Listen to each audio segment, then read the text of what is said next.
안녕하십니까. 주먹대장에서 독립군 영웅으로 백야 김좌진 18번째 시간을 시작하겠습니다. 지난 시간에는 김좌진 장군이 길림성 북로군정서라는 무장단체에서 독립군을 양성하는 북로군정서 총사령관으로 활동하기 시작한 내용과 북로군정서 안에 사관 연성소를 세우고 독립군 정예부대를 양성하는 모습을 살펴봤습니다. 이번 시간에는 사관 연성소의 첫 졸업식과 함께 독립군 근거지를 옮기게 되는 내용을 살펴보겠습니다. 좌진은 독립군 부대의 제일 중요한 무기를 구입하는 것이 최고의 숙제였습니다. 아무리 훈련을 열심히 해도 무기가 없으면 전투를 치를 수가 없는 것이었습니다. 다행히도 러시아 내전에 참전했던 체코군이 자기 나라로 돌아가며 무기를 판다는 소문을 들었습니다. 북로군정서 서일 총재가 러시아로 달려가서 무기 구입 협상에 성공했습니다. 무기를 구입하는 데는 고국에서 보내준 동포들의 눈물겨운 성금이 큰 역할을 했습니다. 돈이 없는 동포들은 이 손가락에 끼고 있는 금가락지를 빼서 보내주기도 했습니다.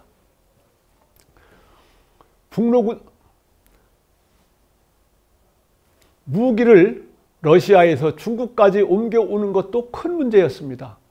200여 명의 무기 운반대원들이 2개월여에 걸쳐서 밤에만 이동하며 일본군과 중국 마적들의 눈을 피해서 독립군 부대까지 옮겨왔습니다.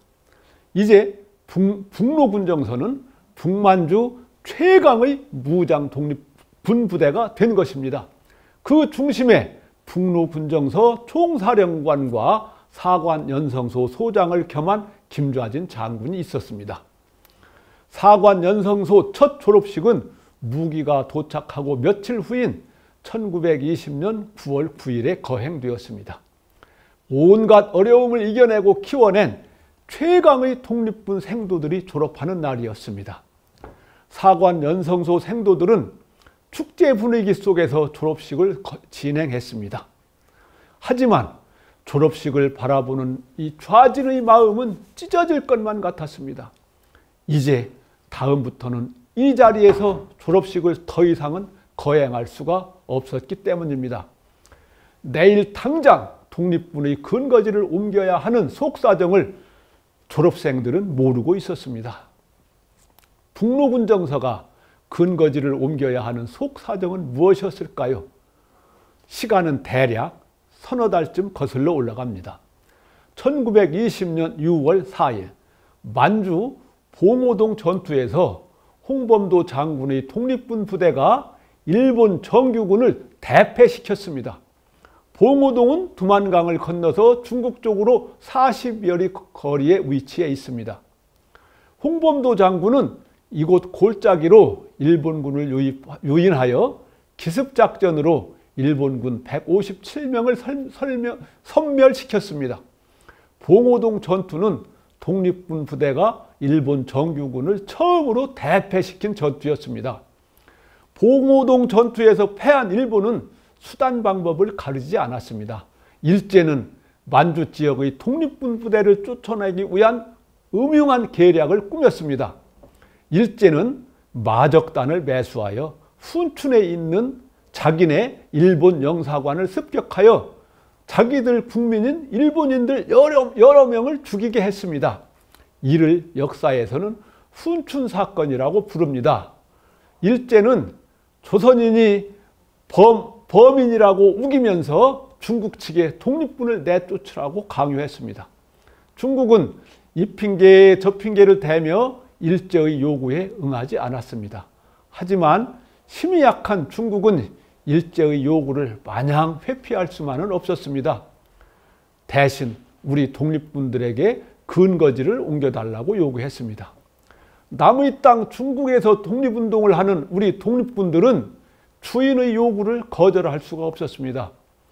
북만주 지역의 모든 독립군 부대들은 근거지를 옮겨야 했습니다.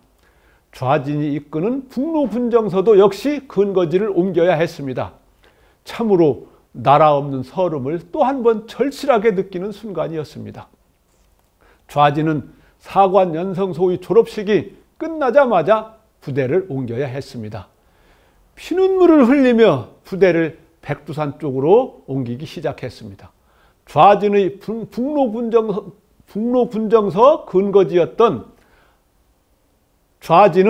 북로군정서 근거지였던 서대파 골짜기를 뒤로 하고 20여 일을 걷고 또 걸어서 백두산 부근까지 도착했습니다. 이곳에서 겨울날 채비를 서두르고 백두산 근처로 깊숙하게 들어갈 계획이었습니다.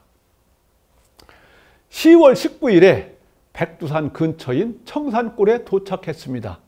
이때 주변을 탐색하러 나갔던 선발대가 급하게 달려왔습니다.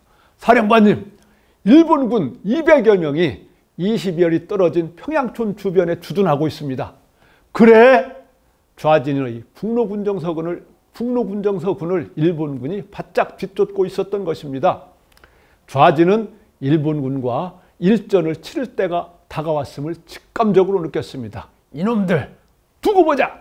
좌진은 주먹을 후루루 떨었습니다. 좌진은 재빠르게 병력을 이동시켰습니다. 골짜기 입구 청산골을 지나고 백운평 골짜기로 깊숙하게 들어갔습니다.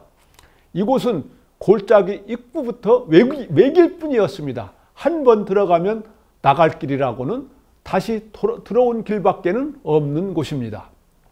좌진은 이곳으로 일본군을 유인하여 가둬놓고 섬멸시킬 계획이었습니다.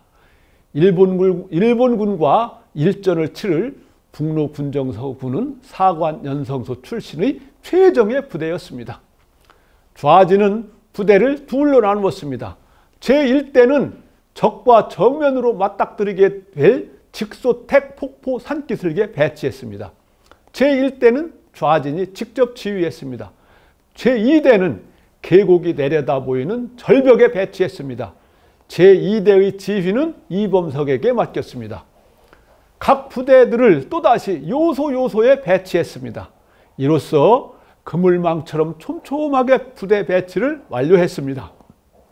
울창한 산림은 아군끼리도 쉽게 발견하기가 어려웠습니다. 직소택 폭포 소리는 천둥처럼 계곡을 우렁우렁 울렸습니다.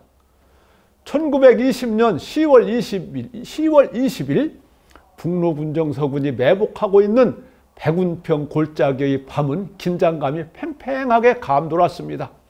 하지만 전투를 눈앞에 두고 있는 이 긴장감을 아는지 모르는지 달빛은 무심하기만 했습니다. 부대를 지휘하던 누군가 이 분위기를 시로 남겼습니다. 나뭇잎 떨어져서 산모습 조용하고 하늘 높아 뵈니 달빛 더욱 밝구나. 장사의 마음속은 말무리가 달리는데 날 발길을 기다리는 밤은 이리도 길구나. 잠시 쉬었다 다음 시간에 계속하겠습니다.